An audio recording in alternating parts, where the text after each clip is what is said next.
전도서 7장 23절에서 29절 말씀입니다.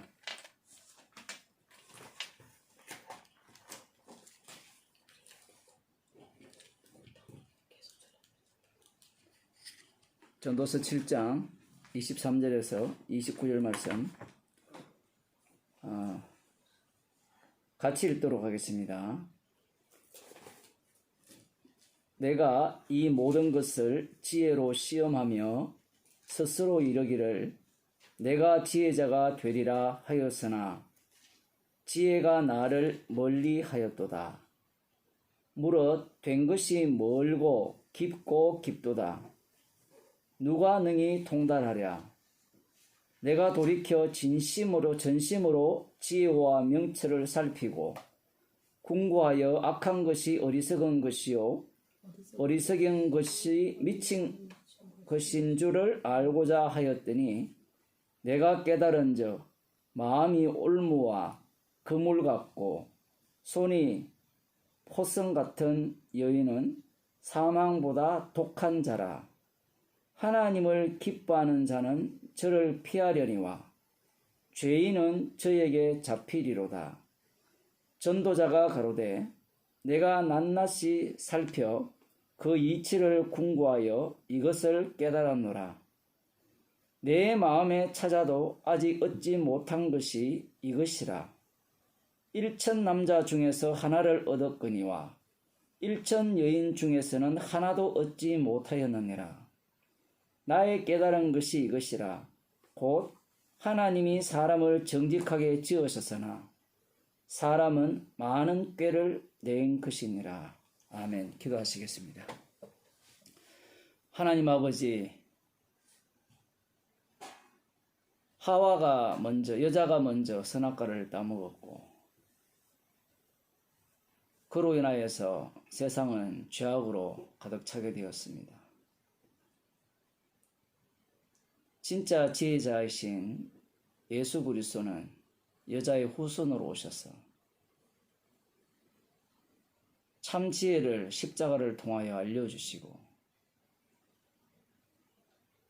이 땅에 우리가 어떻게 살아가야 되는지를 성령을 통하여 날마다 인도해 주심을 감사드립니다. 지혜 없는 자가 아니라 주께서 주신 지혜로 살아가는 주의 백성이 되게 하옵소서. 예수님 이름으로 기도드리옵나이다. 아멘. 하나님 말씀 누가복음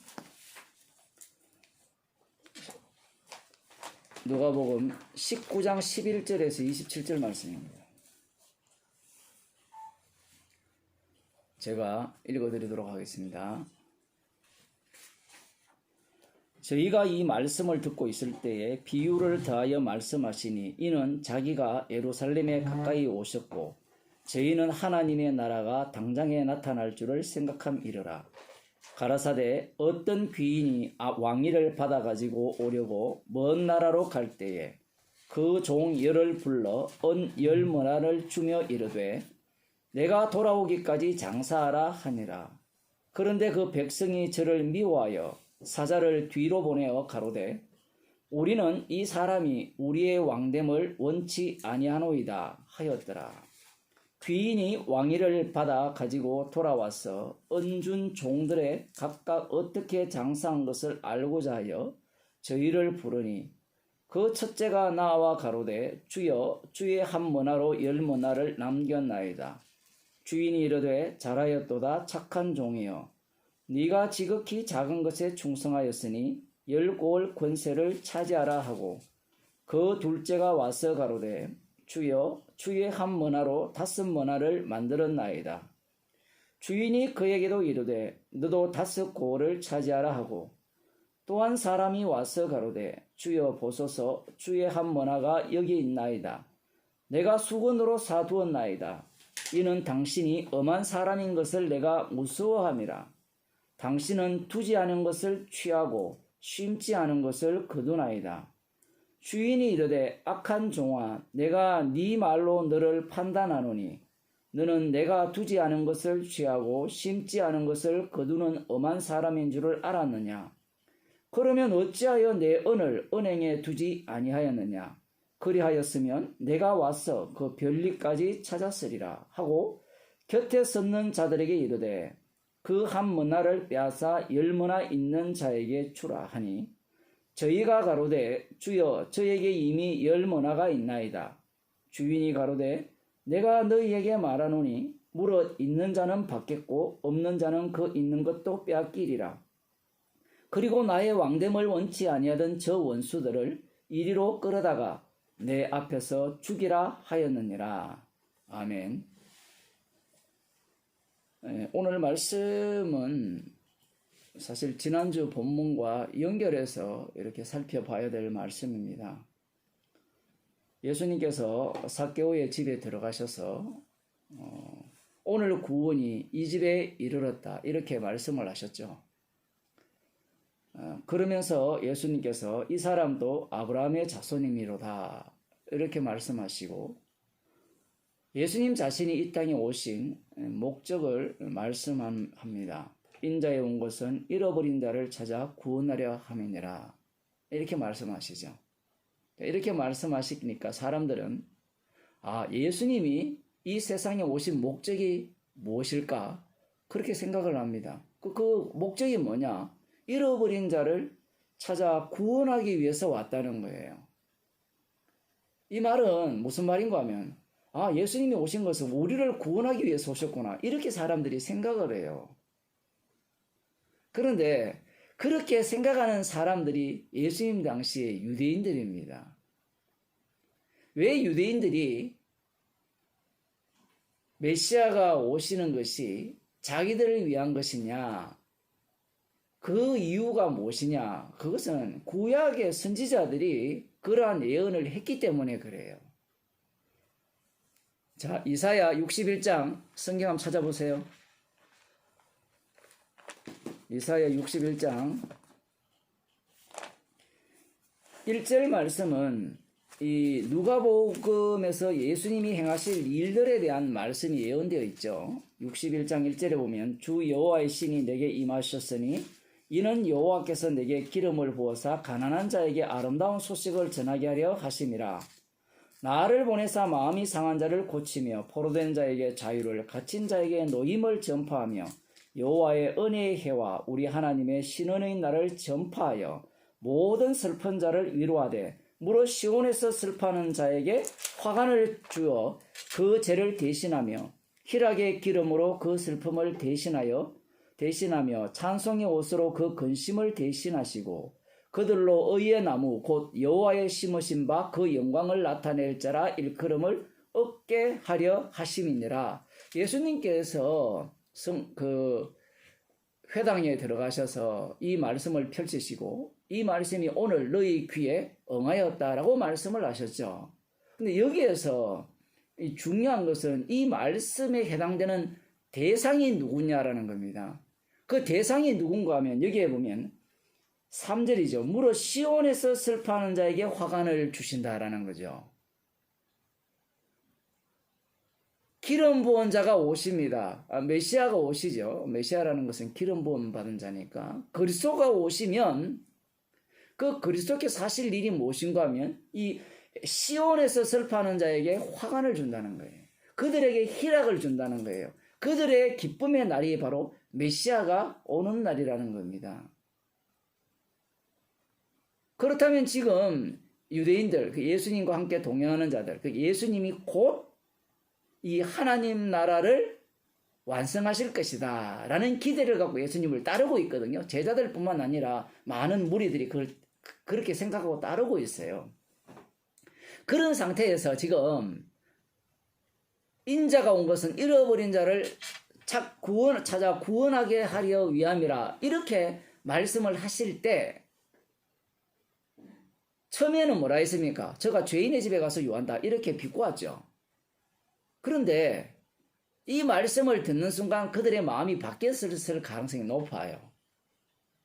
왜냐하면 진짜 메시아구나.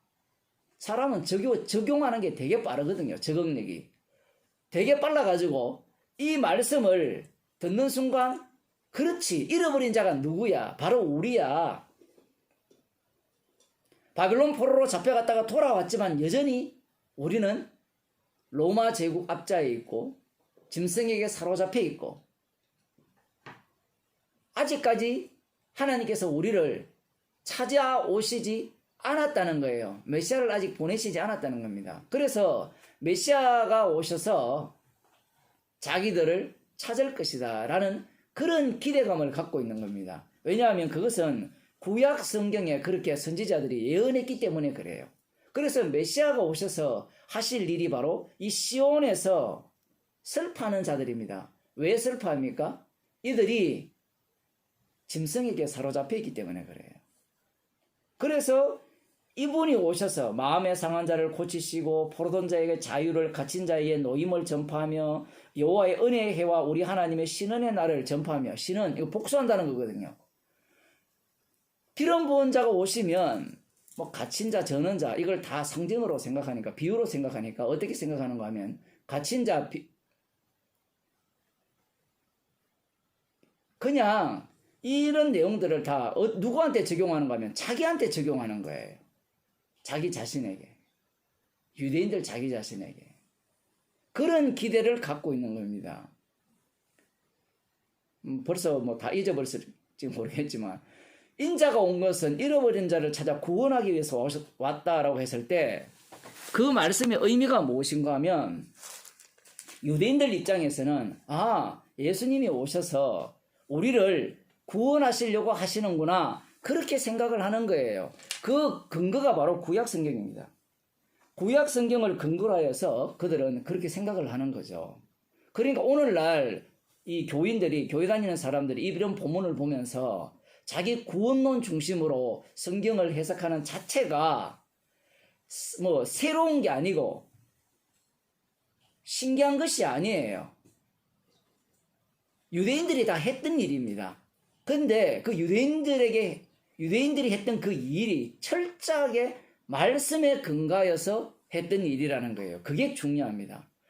하나님 말씀 없이 자기들 나름대로 뭐 알아서 성경을 의도적으로 곡해하여서 해석하는 게 아니에요. 그러면서 이제 그 이사야 그 뒷부분에 보면 61장 그 뒤에 한번 봅시다. 뒤에 보면 이런 말씀이 나와요. 4절에 보면 그들은 오래 황폐하였던 곳을 다시 쌓을 것이며 예로부터 무너진 곳을 다시 일으킬 것이며 황폐한 성읍 곧 대대로 무너져 있던 것들을 중수할 것이며, 이런 말씀을 왜 하시는가 하면 지금 이스라엘 자체가, 예루살렘 자체가 이 헬라 문화의 영향을 받았고 전체가 뭡니까? 로마 제국 지배 하에 있는 거예요. 그러니까 지금 메시아가 오시게 되면 이 전체 도시가 새롭게 중건된다는 겁니다. 여호와 하나님 중심으로, 성전 중심으로. 그러면서 외인은 서서 너희 양떼를 칠 것이요. 이게 굉장히 중요한 얘기입니다. 5절에 보면 외인은 서서 너희 양떼를 칠 것이며, 양떼를 친다는 말은 그 이방인들은 종이 된다는 거예요. 지금 이스라엘 백성들이 이 피지배자잖아요. 로마 제국의 지배를 받고 있잖아요. 그런데 메시아가 오시게 되면 어떤 일이 일어나는가 하면 그들이, 외인들이, 달리 말하면 이방인들이죠. 이방인들이 너희 양떼를 칠 것이고 이방 사람은 너희 농부와 포도원 지기가 될 것이고, 그 농사 짓고 포도원 지기 하는 거예요. 그러니까 힘든 일은 다 누가 하는가 하면 이방인들이에요.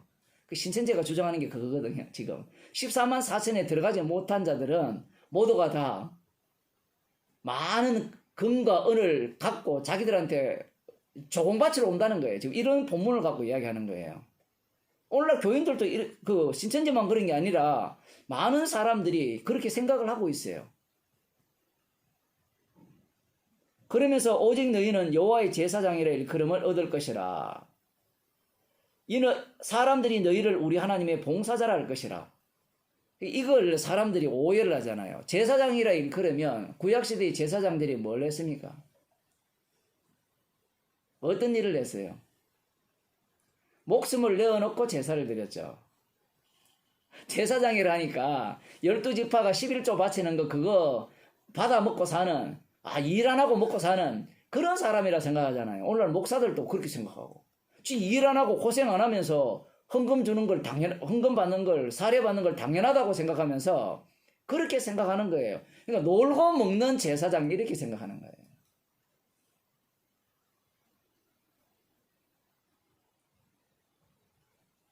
너희가 열방의 재물을 먹으며 그들의 영광을 얻어 자랑할 것이며, 그 열방의 재물이 다 자기 거가 된다는 거예요. 여기에서 자기가 누구예요? 시온에 사는 사람들, 남은 자들입니다. 오늘날로 말하면 뭐 교인들, 저거들이라 이렇게 생각하죠. 자기들. 너희가 수치 대신에 배나 얻으며 능욕 대신에 분깃을 인하여 즐거워할 것이라. 그리하여 고토에서 배나 얻고 영영한 기쁨이 얻으리라. 고토가 어디예요? 예루살렘 땅이잖아요. 돌아온 땅. 그 땅에서 배나 얻고. 그러니 지금 유대인들이 예수님을 따라다니면서 무슨 기대를 하고 있습니까? 다시 오늘 본문으로 돌아가면, 저희가 이 말씀을 듣고 있을 때에 비유를 더하여 말씀하신 이는 자기가 예루살렘에 가까이 오셨고 저희는 하나님의 나라가 당장에 나타날 줄로 생각함이라. 지금까지 뭐 이런 얘기를 안 했지만 예수님을 따라다닌 그 무리들이 왜 따라다니는가, 그 이유가 여기에서 비로소 나타나죠. 하나님 나라를 기다리면서 예수님을 따랐던 겁니다. 그럼 어떤 하나님 나라냐? 방금 이사야 61장에서 보았던 그 하나님 나라예요. 기름 부음 받은 자, 메시아가 오시게 되면 이 시온에 있던 자들, 남은 자들, 즉 억눌린 자들, 핍박받는 자들, 이들에게 보상이 주어진다는 거예요. 자기 원수들에 대해서는 그 메시아가 복수를 하게 되고, 그런 기대를 갖고 지금까지 예수님을 따라다녔던 거예요. 제자들도 마찬가지죠. 제자들이 기대한 하나님 나라는 어떤 나라입니까? 야고보와 요한의 엄마가 와서 뭐라고 했습니까? 주여, 당신의 나라에 임할 때, 당신의 나라가 임할 때, 성경에 처음 그런 게 나와요. 예수님 당신의 나라가 임할 때. 하여튼 이 성경이 정말 재밌는 게 이런 장면이죠. 사실은 하나님 나라는 예수님의 나라거든요. 그 뭣도 모르고 이제 그렇게 이야기하려는데, 하나는 우편에 하나는 좌편에 앉게 해달라 이렇게 이야기를 할 때 나머지 제자들도 화가 났거든요. 분노가 일어났어요. 자기들은 자기들은 지금까지 따라다녔는데 우편 좌편 못 앉으면 뭐 서열이 3, 4, 5, 6, 7위로 내려앉거든요. 어느 누가 1등 되고 싶지 2등 되고 싶은 사람이 없습니다. 그렇지 않나요? 아까 이사야 61장에 보았듯이 그 말씀을 해석하는 사람들은 모두가 다 우리를 이제 열방이 우리한테 조공을 바치는데 우리가 다 제사장같이 봉사하는 자가 되는데, 봉사더라도 뭐가 되고 싶어 하겠어요? 대제사장이 되고 싶어 하겠죠. 근데 대장 되고 싶은 거예요. 그런 마음으로 지금 하나님 나라를 기다리고 있는 거예요. 그러니까 하나님 나라가 곧 나타난다 했을 때 그들이 생각하는 하나님 나라가 어떤 나라냐 하면 지금 우리들이 생각하는 하나님 나라는 똑같아요. 화면 잘 보입니다. 놔두시면 돼요. 예. 그래서 우리들이 평소에 갖고 있는 그 하나님 나라, 천국관과 우리가 가고 싶은 천국관과 또 뭐 신천지들이 이 땅에 이루어지기를 원하는 천국관이 똑같은 거예요. 왜냐하면 그들이 지어낸 게 아니라 성경을 갖고 이야기하기 때문에 그래요. 그런데 그들이 성경을 해석할 때 그 하나님 나라의 중심이 누구냐 했을 때는 자기 자신이에요. 내가 없는 하나님 나라가 소용이 있습니까? 내가 없는 하나님 나라. 어떤 모임이 있으면 내가 빠지면 섭섭합니까? 섭섭하지 않습니까? 섭섭하잖아요. 서울에서 그 긴급 생계 지원 그럼 다 받으셨어요? 부자들이라서 못 받으셨어요? 저도 신청했는데 안 되더라고. 외국에 있어서 그런지 모르겠어요. 그러면 사람들이 못 받으면 섭섭하잖아요. 왜 섭섭합니까? 받아야 당연하다고 생각하기 때문에 그래요. 왜 당연하다고 생각할까요? 무슨 일이든지 자기중심이기 때문에 그래요. 얼마든지 그저께 국회의원 선거를 냈잖아요. 사람들이 찍을 때 그 사람을 찍는 겁니까? 자기를 찍는 겁니까? 자기를 찍었잖아요. 자기를 찍었으니까 내가 찍지 않는 사람이 당선되면 기분 나쁜 거예요. 왜 나를 인정 안 해주냐? 그럼 내가 찍은 사람이 되면 기분 좋은 거예요. 미래통합당 지지하는 사람들이 이번에 그 국회의원 숫자가 엄청나게 적으니까 이제 큰일 났다. 경남하고 대구가 왜 그렇게 그 미래통합당이 많은가 하면 그 유튜브에 가짜 뉴스를 대부분 많이 봐요. 그러니까 문재인이가 공산화 시킨다는 거죠. 그러면 그 사람들이 어떤 사모님도 그렇고 목사님도 그렇고 그런 얘기를 많이 해요. 그 사람들이 그러면 왜 민주당이 안 돼야 되느냐, 미래통합당이 다수를 차지해야 되느냐, 이유는 간단해요. 지가 주인공이거든요.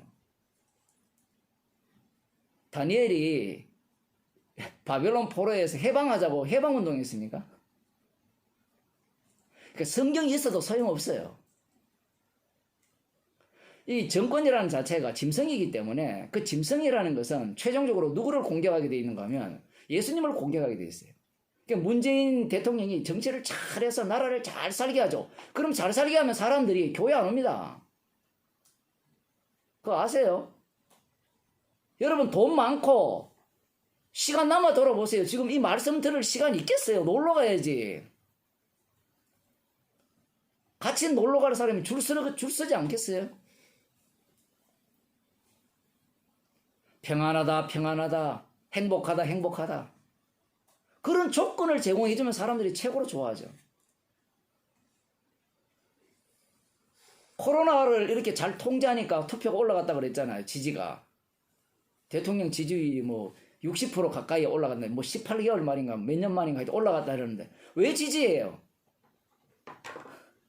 문재인 대통령이 좋아서 지지한 사람은 없습니다. 지가 좋기 때문에 그래요. 왜냐면 본인 자신이 온 우주의 중심이고 자기가 이 세상에 하나님이기 때문에 그래요. 지금 하나님 나라가 당장에 나타날 줄로 호재하고 있었어요. 이걸 예수님은 무슨 사건과 연결시키는가 하면 나사로 사건과 삭개오 사건과 연결시켜요. 물론 앞부분과 다 연결되어 있습니다. 저희가 지금 오늘 구원이 이 집에 이르렀다 하시고 이 사람도 아브라함의 자손이로다라고 하고 인자가 온 것은 잃어버린 자를 찾아 구원하기 위해서 오셨다라고 할 때 이 얘기를 다 듣고 있어요. 제자들도 듣고 있고 삭개오도 듣고 있고 예수님을 따르는 많은 무리들이 다 듣고 있습니다. 다 듣고 있는 상태에서 예수님께서 비유를 더하여 말씀하셨어요. 이 표현에 보면 더하여 말했다는 말은 플러스에 있다라는 거거든요. 그러니까 이 본문을 이해하려면 삭개오 사건과 연결해서 이 비유를 이해를 해야 이 비유가 제대로 해석이 돼요. 그런데 삭개오 사건과 연결하면 이게 안 맞아요, 비유가. 그래서 아예 잘라내서 이야기하는 거예요. 그런데 삭개오 사건과 연결해서 이 비유를 해석해야만 제대로 이 말씀의 의미가 밝혀지는 겁니다. 자, 그래서 예수님이 그 다음 이제 하신 말씀이 예루살렘에 가까이 오셨고 라고 표현을 하잖아요. 그러면 이 예루살렘에 가까이 왔다는 말은 예수님이 처음부터 누가복음 시작부터 예수님이 하나님 나라의 하나님의 위로를 기다리는 자들에게 나타나신 분이잖아요. 그 기쁨을 주기 위해서, 희락을 주기 위해서, 그러니까 은혜의 해를 선포하기 위해서 오셨는데 그 어떻게 은혜의 해를 선포하느냐라고 했을 때는 예루살렘에 올라가서 죽으셔야 돼요. 예수님이 죽지 않으면 은혜의 해가 선포가 되지 않습니다. 그래서 지금 예수님은 태어날 때부터 무슨 길을 가는가 하면 십자가의 길을 가는 거예요. 달리 말하면 예수님의 발자국 하나하나가 전체가 다 십자가 사건을 보여주는 발자국이다. 제가 여러 번 말씀드렸죠. 근데 제자들은 어디에 관심이 있습니까? 십자가 사건에 관심이 있는 게 아니라 예수님이 만드시는 하나님 나라에 관심이 있는 것이 아니라 자기들이 나타나기를 고대하는 그 하나님 나라에 관심을 두고 있는 거예요. 그래서 예수님께서 이들에게 비유를 말씀하시는 겁니다. 자, 비유를 한번 보겠습니다. 가라사대 어떤 귀인이 왕위를 받아가지고 오려고 먼 나라로 갈 때에 그 종 열을 불러 은열머나를 주며 이르되 내가 돌아오기까지 장사하라 하니라. 이 말씀을 딱 하는 순간 많은 목사들이나 주석가들 대부분이죠. 이것은 예수님이 이제 주가 되셔서 성천하여서 하나님 우편에 가 계시다가 나중에 재림하실 때 그 사이에 벌어질 사건이다 라고 해석을 해요. 물론 맞는 해석인 것 같죠. 물론 맞아요. 맞는데 문제가 무엇인가 하면 그렇게 해석해버리면 삭개오 사건의 의미가 없어져요.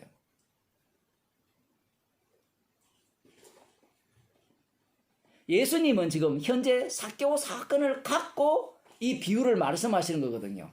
이 비유를 왜 말씀하십니까? 삭개오 사건도 하나님 나라에 대한 하나님 나라가 나타난 사건으로 예수님은 지금 말씀하시면서 그 하나님 나라에 대한 지금 이야기를 하시는 거예요.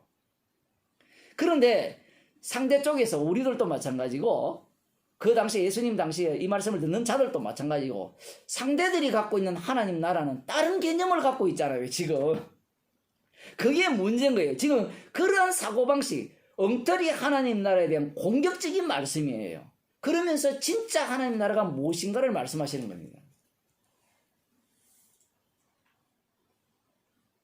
인간들이 갖고 있는 엉터리 하나님 나라가 누구를 공격합니까? 진짜 하나님 나라를 공격해요. 그 하나님 나라를 만드신 예수님을 죽여버리죠. 지금 그 내용을 지금 예수님께서 비유로 말씀하시는 겁니다. 이 비유를 영이 아니라 육적으로 해석해버리면 반드시 누구를 죽이게 되는가 하면 예수님을 죽이게 되어 있어요. 그런데 오늘날 대부분의 사람들이 이 본문을 육으로 해석해요. 달리 말하면 여러분들이 교회에 가서 들었던 하나님 나라라든가 이 비유에 대한 해석을 들어보면 대부분이 다 어떻게? 예수님을 죽이는 해석이에요. 그 송태근 목사라고 그 삼일교인가 유명한 목사가 있어요. 근데 그 사람이 뭐 특별히 뭐 이 구라치고 이런 게 아니에요. 성경 본문 해석을 잘합니다. 잘한다는 말은 합리적이고 이성적이고 선악 구조에 맞춰서 해석을 해요. 인터넷에도 완전 엄청나게 설교가 많이 올라와 있어요. 사람들이 되게 좋아해요.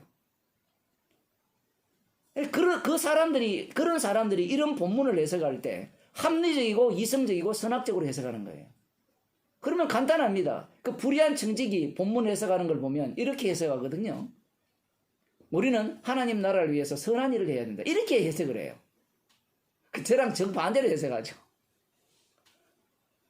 왜냐하면 영을 못 받으니까 육이 나오는 거예요. 그럼 그렇게 이야기를 할 때 여러분 하나님 나라에 들어가려면 선을 행해야 되고 착한 일을 행해야 되고 이 삭개오처럼 예수님을 만났다면 재산의 절반을 나눠주고 안 그러면 전체를 주든지 돈에 대한 탐심을 버리고 진짜 하나님 나라에 소망을 두고 살아야 됩니다. 이렇게 해석하면 얼마나 듣기 쉽고 이해가 되고 납득이 돼요.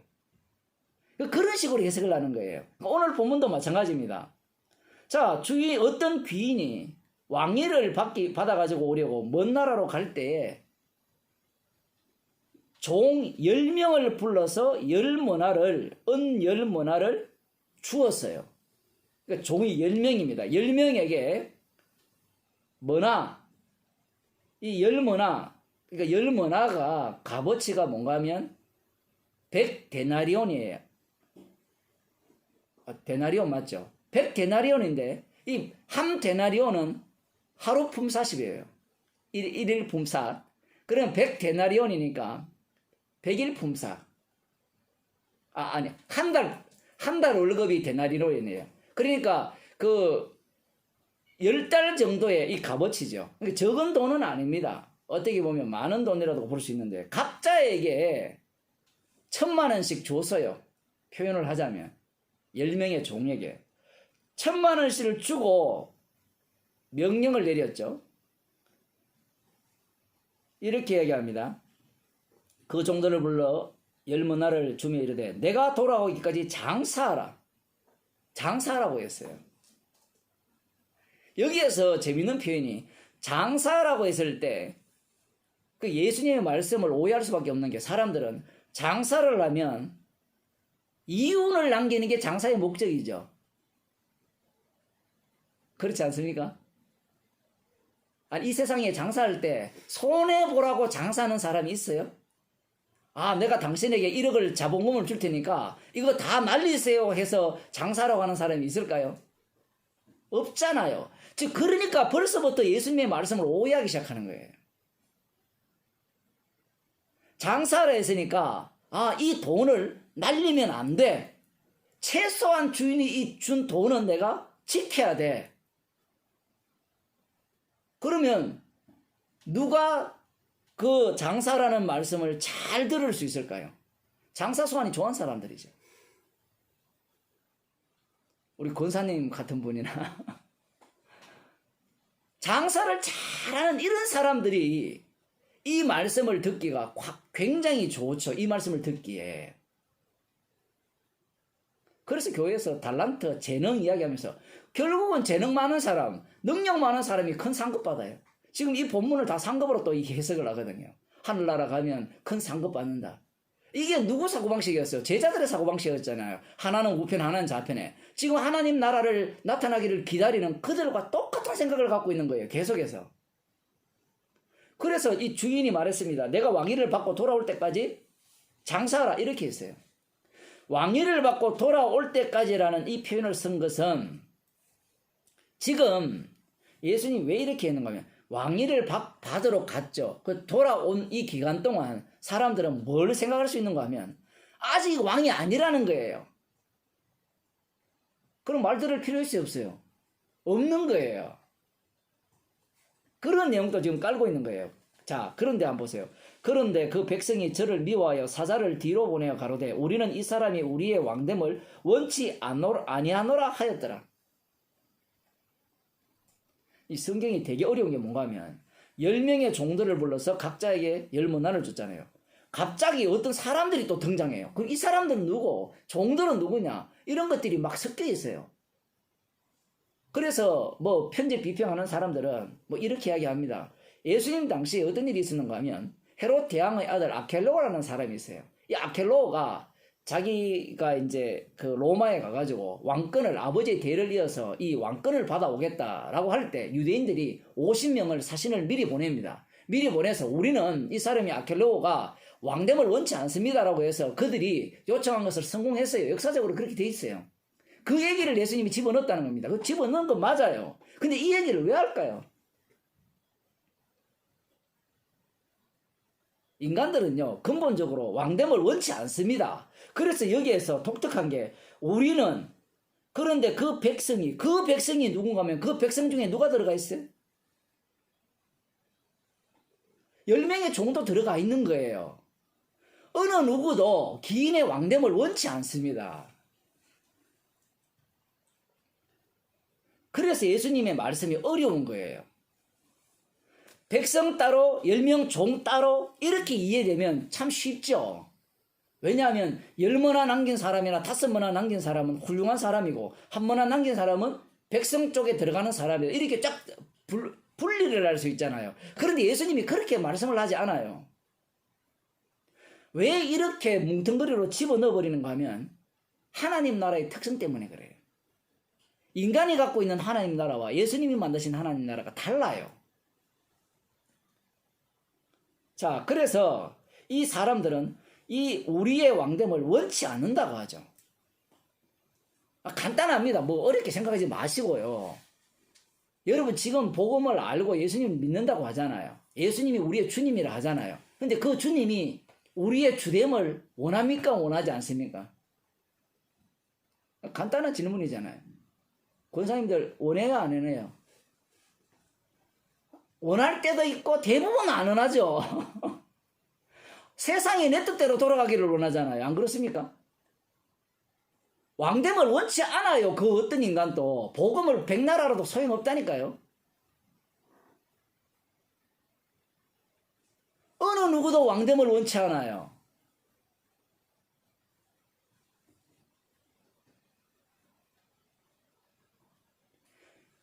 그분이 왕이 되어버리면 어떤 문제가 발생하는가 하면 내 주도권이 다 뺏겨버려요. 인간들이 생각하는 왕 개념은 이런 거죠.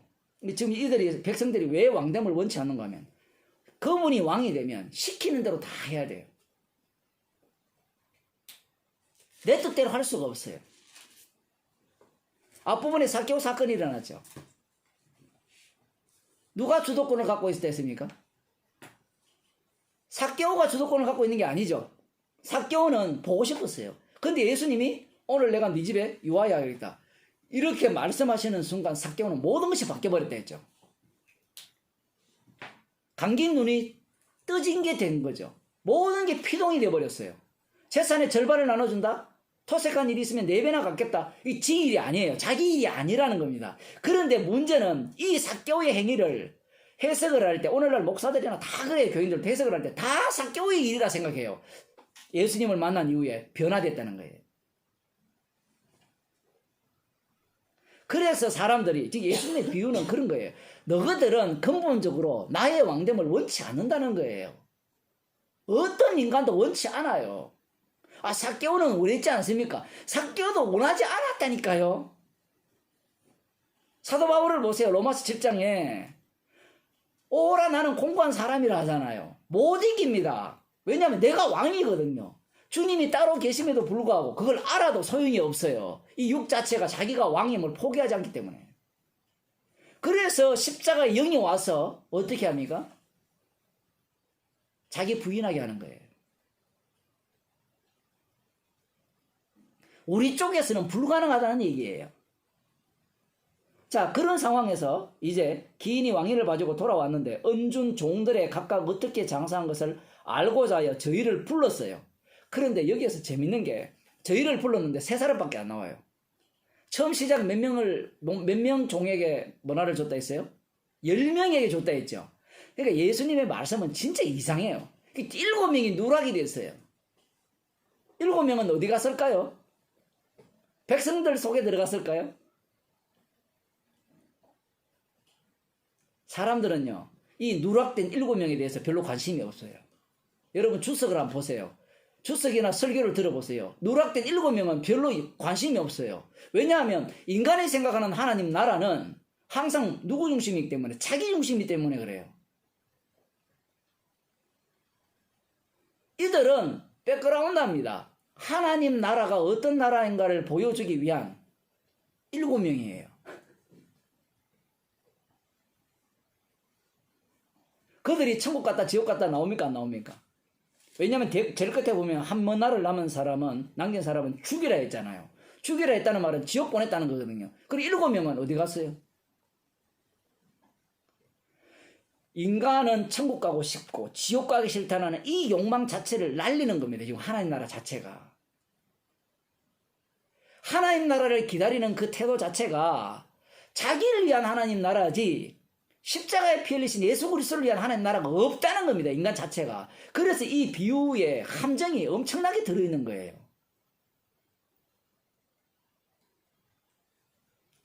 자, 그러자 첫째가 나와 가로되 주여 한 머나로 10머나를 남겼다. 이렇게 표현을 합니다. 그러면 사람들이 머릿속에 탁 떠오르죠. 야, 이 사람 진짜 장사 잘하는 사람이네. 정말 성실하게 일했네. 칭찬받는 것은 당연해. 아니나 다를까 칭찬합니다. 주인이 이르되 잘하였다. 착한 종이여. 네가 지극히 작은 것에 충성하였으니 10골 건설을 차지하라. 이야, 우리의 기대를 그대로 반영해 주죠. 하나님 나라가 나타나기를 기다리는 자들의 기대와 전혀 다르지 않습니다. 예수님이 이렇게 비유를 말씀하시는 거예요. 그러면 사람들이 이 본문을 보고 똑같이 한 머나를 받았고 한 사람은 또 5머나를 남겼거든요. 그러니까 너도 5골을 차지하라 이야기예요. 사람들은 어디에 마음 뺏깁니까? 10골 차지했다. 5골 차지했다. 그러면 여러분 5골을 차지하려면 10골을 차지하려면 어떻게 해야 됩니까? 왕됨을 인정하면서 우리가 어떻게 살아야 돼요? 장사를 잘해야 돼요. 이 땅에 어떻게? 받은 대로 헌금을 많이 하고 봉사를 많이 하고 전도도 많이 하고 그러면 여러분들은 14만 4천에 들어가고 10골, 5골 다스리는 그러한 권세를 부여받을 겁니다. 이게 말이 돼요? 아니 국회의원이야 지역구 의원이 되어서 대장님 노릇하고 싶은 게 그게 이 땅의 사고방식이잖아요. 하나님 나라가 10국을 다스리는 사람이 있고 5국을 다스리는 사람이 있는 하나님 나라라면 저는 안 갑니다. 그런데 그건 뭐예요? 이 세상의 자본주의 법칙이잖아요. 이게 지금 장사라는 이야기는 자본주의잖아요. 장사를 잘 해가지고 그럼 강남에 온 지 4년 만에 18억 재산 20억 만들었다. 국민인지 뭔지 있잖아요. 그죠? 저는 한국에 태어나가지고 50년을 살았는데 택도 없어요. 뭐 여러분들도 비슷할 거 아닙니까? 왜 그런 사람을 뽑아요? 왜 그 사람이 국회의원이 되고 싶어 합니까? 이 땅의 사고방식을 갖고 있기 때문에 그렇죠. 만일 이 땅에 불탈 것이라 생각하면 10골이 무슨 소용이 있어요? 20억, 1000억, 이게 무슨 소용이 있습니까?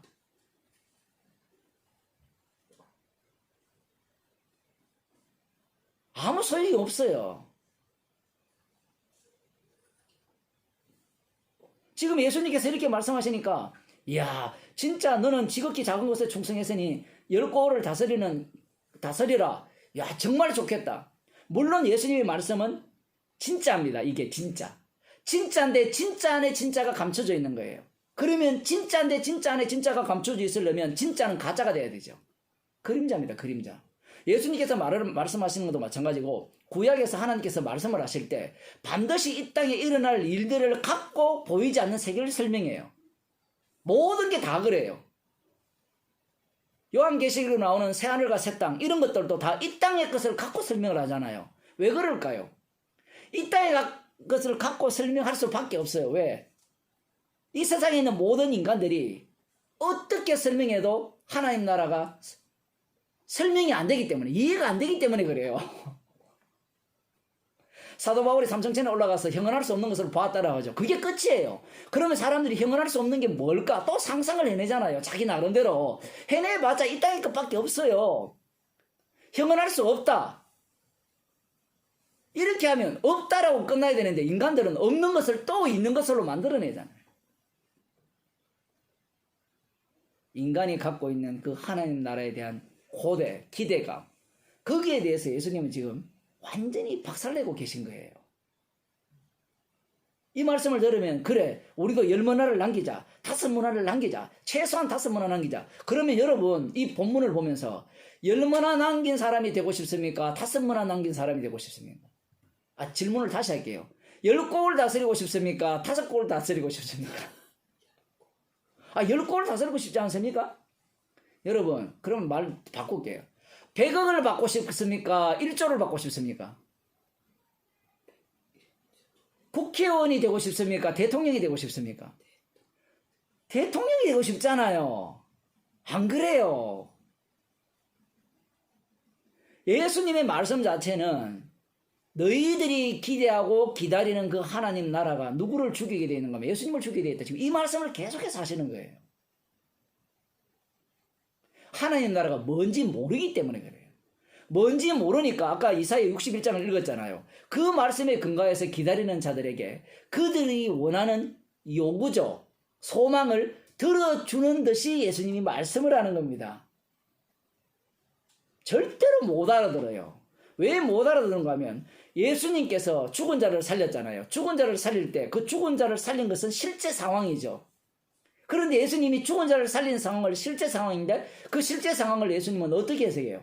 사망에서 생명으로 옮기려고 보죠. 예수님이 재용사하시는 분은 주님은 그 심판조 되시는 그 영생과 그 지옥 보내는 그분이심을 증가하고 계신 거예요. 근데 사람들은 그 실제 상황을 뭘로 봐요? 뭐가 실제예요? 죽은 자를 살렸다라는 걸 실제로 보잖아요. 바벨론 포로에서 돌아오는 것이 실제라고 보거든요. 이사야 예언에 의하면. 근데 진짜 실제가 뭐예요? 우리가 보기에는 그게 역사적 사실이니까 그게 진짜라고 보지만 주님 보시기에는 사망에서 죄에서 해방되는 것을 진짜로 보는 거예요. 그게 진짜라는 겁니다. 그러면 이 세상 모든 것들이 뭐예요? 가짜죠. 우리가 살아가는 것이 가짜예요. 가짜. 지어낸 현상이에요. 그럼 누가 이 가짜를 만들었냐라고 하면 하나님은 가짜를 안 만들었거든요. 근데 누가 가짜로 만들었어요? 악마가 들어와서 이 세상을 가짜로 만들어버렸죠. 근데 인간의 눈에는 이 세상에 일어나는 모든 것들이 진짜라고 생각하잖아요.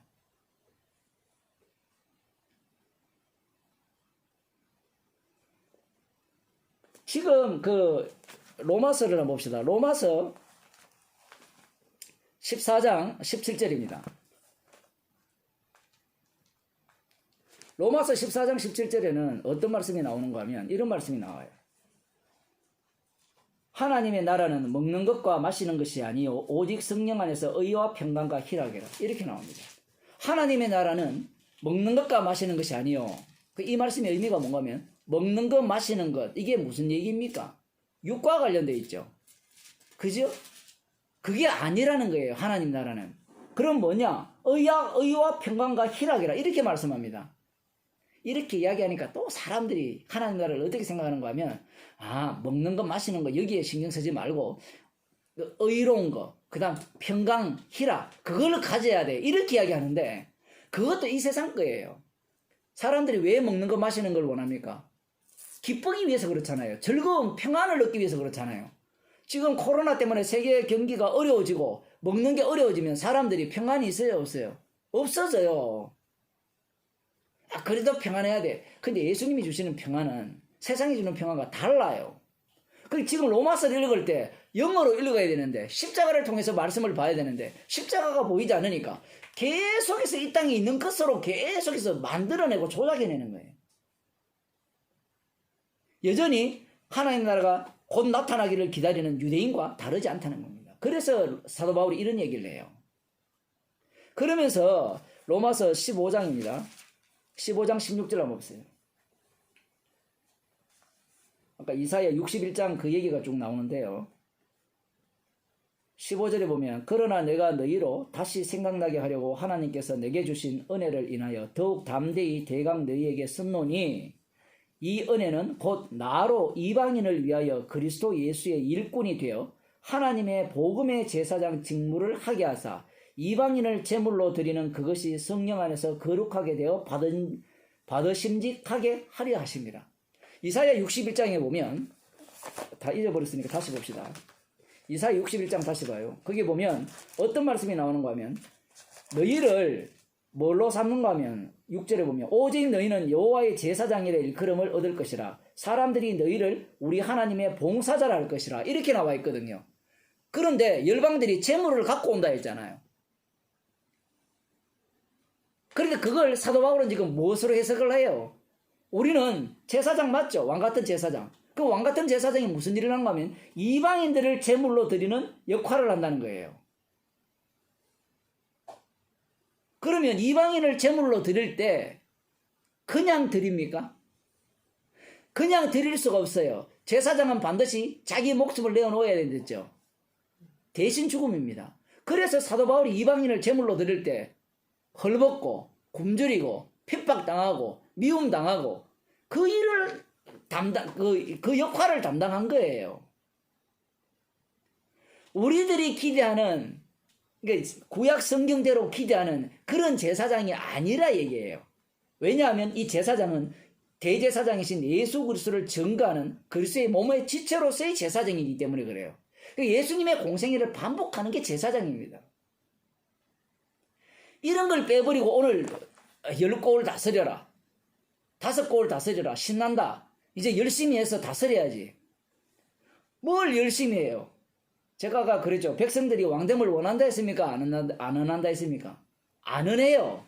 지금 그걸 깔고 이 본문을 해석해야 돼요. 그렇게 된다면 10문화를 남긴 사람이나 5문화를 남긴 사람이 한 사람도 없어야 돼요. 왜냐하면 왕됨을 원치 않기 때문에 그래요. 요건 조금 이따 이야기할게요. 자, 그런데 마지막 한 사람이 등장했는데 이 사람을 한번 보세요. 이 사람을 보게 되면 아주 독특합니다.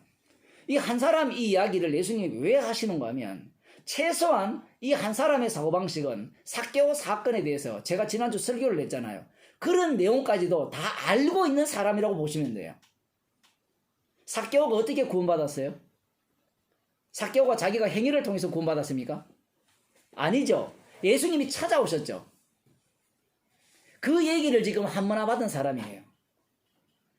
반대로 10문화 남긴 사람이라든가 5문화 남긴 이 사람들은 무엇을 모르는가 하면 거꾸로 이 한 문화 받은 사람이 보기에 주인이 어떤 분인가 하면 한번 보세요. 수건에 싸서 한 문화를 이렇게 두었다, 이렇게 숨겨뒀다 이렇게 하는데, 이는 당신이 엄한 사람인 것을 내가 무서워함이라. 당신은 두지 않은 것을 취하고 심지 않은 것을 거둔다고 하죠. 놀랍지 않습니까? 삭개오가 자기가 뭔가 했습니까? 아니죠. 야곱과 에서를 보면 태어나기도 전에 야곱은 사랑하고 에서는 미워했어요. 뭔가 이 세상은 원인과 결과가 있잖아요. 그렇지 않습니까? 원인과 결과. 내가 일하지 않으면 돈이 나와요, 안 나와요? 안 나온다는 겁니다. 그런데 이 사람은 무슨 생각하는가 하면 내가 원하지 않았는데도 나온다는 얘기예요. 주님이 지금 그런 식으로 일을 해왔잖아요. 아브라함을 부를 때 아브라함이 원했습니까? 원하지 않았어요. 하나님이 일방적으로 아브라함을 불렀죠. 갈대아우르 있을 때. 우상숭배 가운데 있을 때 불러서 택한 거예요. 이 한 문화 받은 사람을 얕잡아 보면 안 돼요.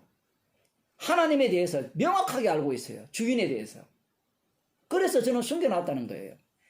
왜냐하면 숨겨놔도 주인은 뭐예요? 없는 데서 찾는 분이다. 심지 않은 데서 거두는 분인 줄 알기 때문에 그 숨겨놔도 얼마든지 한 문화를 두 문화, 세 문화 만들 수 있다는 거예요. 주인이. 믿음이 얼마나 대단합니까?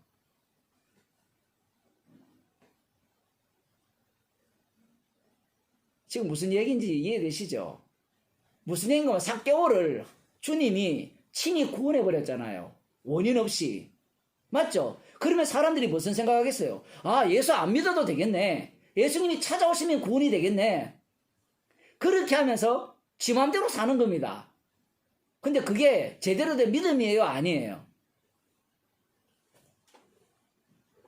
진짜 어렵죠? 제대로 된 믿음이잖아요.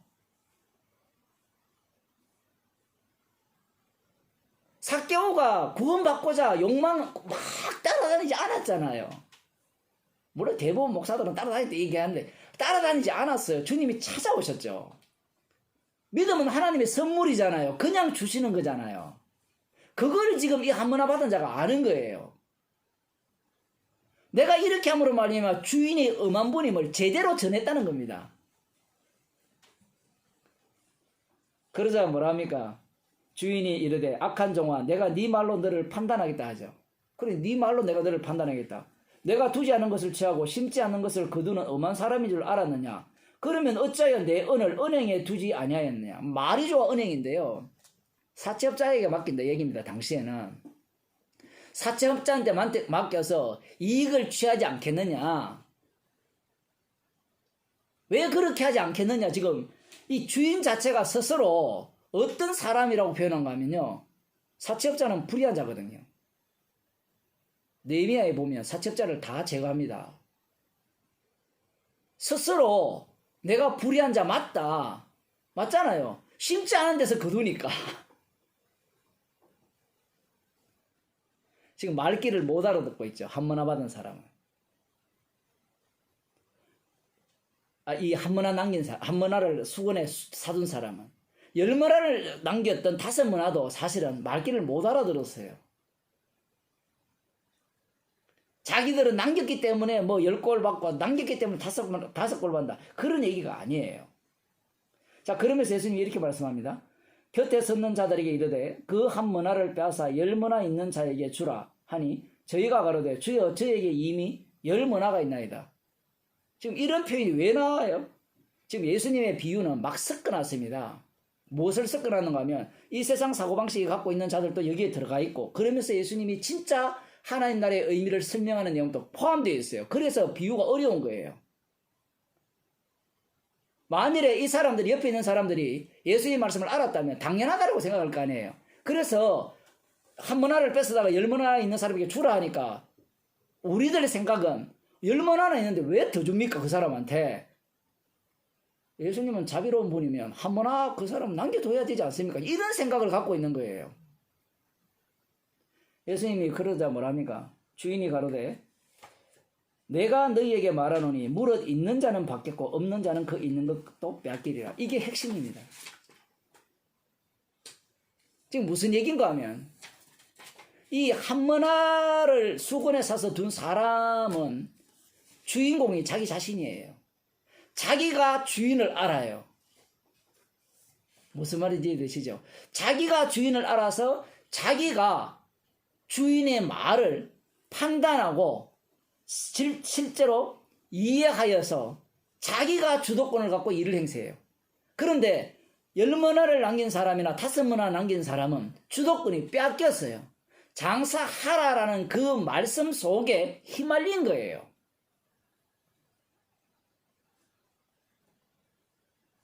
달리 말하면 삭개오를 보세요.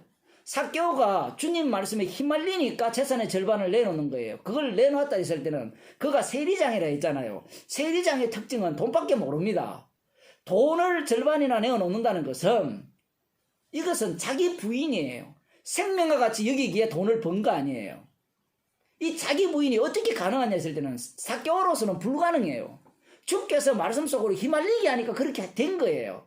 지금 이 10문화를 남긴 자나 5문화 남긴 자도 마찬가지예요. 그 장사하라는 말씀 속에 휘말렸기 때문에 달리 말하면 왕이잖아요. 왕이라는 말은 인간들이 생각하는 왕은 거기 있고 내가 여기 있으니까 왕이시여 말씀하소서 제가 듣겠나이다. 이런 식의 왕이 아니에요. 예수님이 지금 하나님 우편의 자리에 계시잖아요. 계신다고 했을 때 예수님이 놉니까 지금? 놀지 않죠. 주님이 십자가로 지금도 일하고 계시잖아요. 그게 성령의 인도하심이잖아요. 주님이 놀지 않아요. 어떤 인간도 왕됨을 원치 않는데 주님이 친히 일을 하신 거예요. 그러면 5골 받아라, 10골 받아라. 이건 주님이 자기 자신에게 주시는 상급이에요. 우리 인간 이야기가 아니라 얘기예요. 그러니 있는 자는 받겠고 없는 자는 있는 것도 빼앗기리라. 이런 표현이 무엇인가 하면 이것도 상당히 어려운 이야기지만 누가 있는 자예요? 원래는 아무도 없어요. 없고 주님이 성령을 주셨죠. 성령을 주신 자는 뭐예요? 더 받는다는 겁니다. 그 더 받으면 어떤 일을 당해요? 사도 바울처럼 되죠. 뭐 별거 있습니까? 이거를 또 해석하기에 있는 자는 더 받겠고 하니까 나 1억 있는데 이제 주님이 1억 더 주실 거야. 나 집 한 채 있는데 집 한 채 더 주실 거야. 그런 얘기가 아닙니다. 지금 그렇게 기대하는 하나님 나라를 생각하는 모든 인간의 죄성을 주님이 지금 공박하고 있죠. 공격하고 있죠. 그래서 없는 자는 그 있는 것도 빼앗기리라. 뭐 빼앗길 것도 없어요. 원래 그 자체가 불이 탈 거니까. 목숨 그것도 지옥 가는 겁니다. 그리고 나의 왕됨을 원치 아니하던 저 원수들을 이리로 끌어다가 내 앞에서 죽이라. 이게 이상하죠. 나의 왕됨을 원치 않는 자들이 누구예요? 백성들이 따로 있었잖아요. 이게 비유가 막 섞어 놓은 거예요. 근데 섞인 게 아니에요. 지금 핵심은 왕됨의 의미입니다. 달리 말하면 지금 예수님께서 예루살렘으로 올라간다 했잖아요. 잡혀 죽으시고 3일 만에 부활하신다 하셨죠. 부활하시게 되면 예수님이 주의 자리로 올라가서 성령을 줍니다. 성령을 주시게 되면 주님의 왕대심이 본격적으로 자기 백성 속에서 가동돼요. 누구처럼? 삭개오처럼. 분명히 한문화를 받은 자가 수건에 사둔 그 말씀처럼 뿌리지 않은 데서 거두고 심지 않은 데서 거두고 이런 분임을 철저하게 드러냅니다. 드러내는데 그걸 믿으라는 얘기가 아니에요. 주님이 친히 그 일을 해내신다는 거예요. 그렇게 되면 하나님 나라는 누가 주님이신가를 증거하는 하나님 나라가 되는 거예요. 십자가 지신 예수 그리스도가 주님임을, 심판조 되심을 증거하는 나라가 바로 하나님 나라라는 겁니다. 그래서 7명을 빼버린 거예요. 왜 7명이 중요한지 아시겠죠? 만일에 여러분이나 제가 그 7명 속에 들어가 있다고 생각해 보세요. 어떻습니까? 아유, 그거 안 돼요. 나는 그 3명 중에 적어도 한 사람은 돼야 돼요. 그래도 3명 중에 뭐나 이 수건에 꽁꽁 싸는 그 사람은 안 될 거예요. 이런 생각을 갖고 있잖아요, 지금. 7명이 무시당해도 하나님 나라를 증거하기 위한 무시예요. 그래서 제가 욥기 이야기할 때 가끔 얘기했잖아요. 욥기에 보게 되면 하나님과 사단이 내기를 하잖아요. 내기를 하는데 거기에 욥이 지금 뭐 힘들게 하지만 그 옛국계 10명의 아들과 딸이 죽었잖아요. 그 사람들은 뭐냐 이 얘기입니다. 이상하지 않습니까? 그런 거? 만일에 우리가 그 10명 중에 한 사람이라면 여러분 뭐라 하겠어요? 왜 제가 그 하나님과 그 하늘 이야기를 모르다 치다가 왜 아버지 때문에 죽어야 됩니까? 뭐 알다 치다가 왜 내기 때문에 내가 죽어야 됩니까? 이렇게 따질 거 아니에요. 죽으라면 죽어야죠. 그게 하나님 나라예요. 십자가 지신 예수 그리스도의 주되심을 드러내기 위한 삭개오예요. 잃어버린 자를 찾아 구원한다는 자체가 무엇인가 하면 십자가에 피 흘리신 그 공로만을 드러내기 위한 구원, 그분만의 주되심을 드러내기 위한 구원을 증거하기 위한 주님의 구원 방식이에요. 주도권이 바뀌었죠. 십자가에 피 흘리신 예수 그리스도가 준대 모든 인간들은 하나님 나라를 고대하면서 천국 가기를 소망하면서 자기 자신이 천국 가기를 원하고 자기 자신이 천국에서 행복해 살기를 원하고 즐겁게 살기를 원하는 거예요. 그것 때문에 누가 죽어요? 예수님이 죽는 겁니다. 우리가 평소 왕됨을 원치 않잖아요. 주님의 왕됨을 원치 않는다라고 할 때, 이거는 뭐 신천지 애들이나 안 그러면 저쪽 애들이다. 그게 아니고, 말씀을 듣는 우리가 왕됨을 원치 않는 자들이에요. 지옥 가요 마땅합니다. 그러면 어떻게 주님이 이런 자들에게 일을 하시느냐 했을 때는 주님이 친히 성령을 주셔서 성령의 인도함을 통해서 날마다 십자가 앞으로 우리를 인도하시는 거예요. 십자가 앞으로 인도하게 되면 어떤 일이 발생하는가 하면 내가 꿈꾸는 천국과 주님이 만드신 천국과 충돌이 일어나죠. 그러면 내가 꿈꾸는 천국이 주님을 죽이는 거잖아요. 그 자리에 십자가 사건이 반복되는 겁니다. 그래서 성도는 십자가를 증거하는 인생이고 동시에 그러하기에 성도는 무엇만 자랑할 수밖에 없는가 하면 십자가만 자랑해요. 십자가만 자랑하기 때문에 똑같이 성도는 이 땅에서 미움을 받습니다. 삭개오가 여러분 칭찬받았을 것 같죠? 예? 재산의 절반을 나눠주고 토색한 자에게 4배나 갚았을 때 야 이제 삭개오는 훌륭한 사람이다. 오늘 교회 목사들이나 교인들이야 칭찬하지 사람들은 다 삭개오를 죽이려고 했습니다. 목사님 거기 어디 있습니까? 여러분 막달라 마리아와 마르다의 오라버니 나사로가 살았을 때 나사로 때문에 예수님을 믿는 자가 더 많아지니까 사람들이 누구를 죽이려고 해요? 나사로도 죽이려고 했습니다. 그 인간들은 4배 갚는 이게 중요하지 않아요. 삭개오는 십자가를 자랑하니까 미움받는 거예요. 그게 바로 하나님 나라입니다. 기도하겠습니다. 하나님 아버지, 하나님 나라를 기다리면서 정작 오신 하나님 나라를 공격하고 핍박하고 죽여버리는 그러한 일들을 말씀을 통하여 보았습니다. 우리가 기다리는 나타나기를 기다리는 하나님 나라, 평소 우리가 살아가는 모습 속에서 나름대로 이렇게 되기를 바라고 환경이 이러하기를 바라고 모든 것들이 나의 뜻대로 되기를 바라는 그 모습이 바로 예수님을 십자가에 못 박아 죽이는 그러한 모습임을 말씀을 통하여 알게 하심을 감사드립니다. 주께서 친히 성령을 통하여서 우리 가운데 일하시는 그 현장이기에 우리가 십자가 앞에서 죄인으로 드러나게 해주셔서 감사드립니다. 하나님 나라가 먹는 것과 마시는 것이 아니라 십자가로 이루신 의와 평강과 희락의 나라임을 하루하루 살면서 확인하며 감사하는 주의 백성이 되게 하여 주옵소서. 예수님 이름으로 기도드리옵나이다. 아멘.